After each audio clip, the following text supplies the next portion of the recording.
Incroyable. OpenAI a annoncé son nouveau modèle GPT-4o mini. Aujourd'hui, dans cette vidéo, nous allons voir le nouveau modèle d'OpenAI GPT-4o mini annoncé aujourd'hui même. Ok. GPT-4o mini Advancing Cost Efficiency Intelligent. Un nouveau modèle d'OpenAI GPT-4 mini qui est plus léger que GPT-4o. C'est un modèle qui est 70% moins cher que GPT 3.5 Turbo. Ok, on dit que c'est un modèle aussi qui va coûter 15 centimes par million d'input et 60 centimes par million de output tokens. C'est-à-dire quoi? Au niveau du token à l'entrée, pour 1 million de tokens, on va payer 15 centimes et pour passer à l'entrée et pour en sortir pour 60 centimes, on a 1 million de tokens.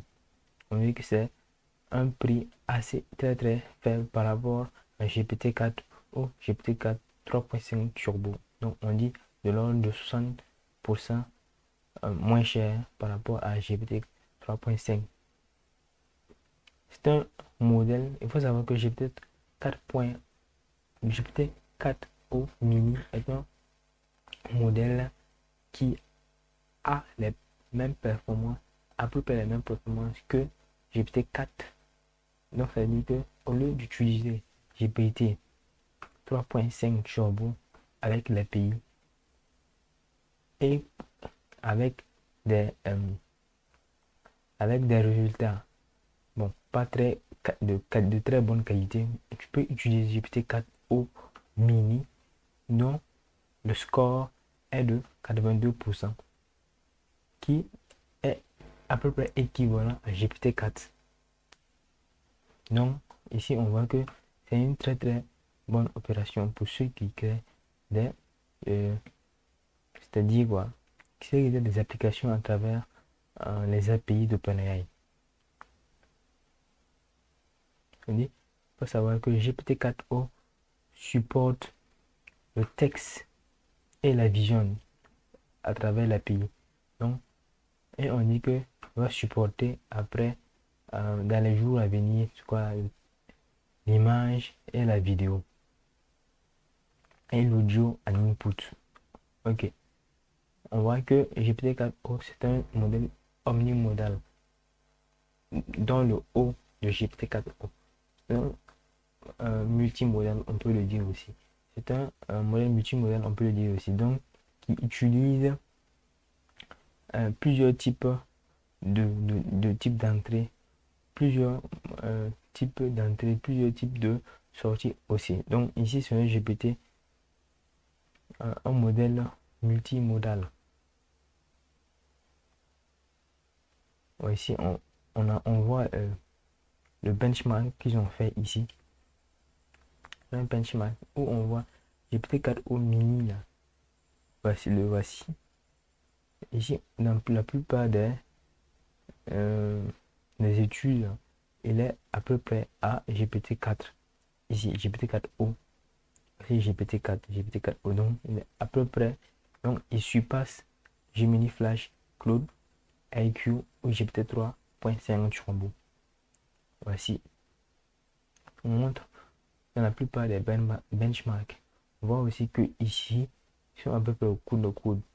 Ici aussi, on voit que GPT-4 Turbo et GPT-4o mini ont à peu près les mêmes stats.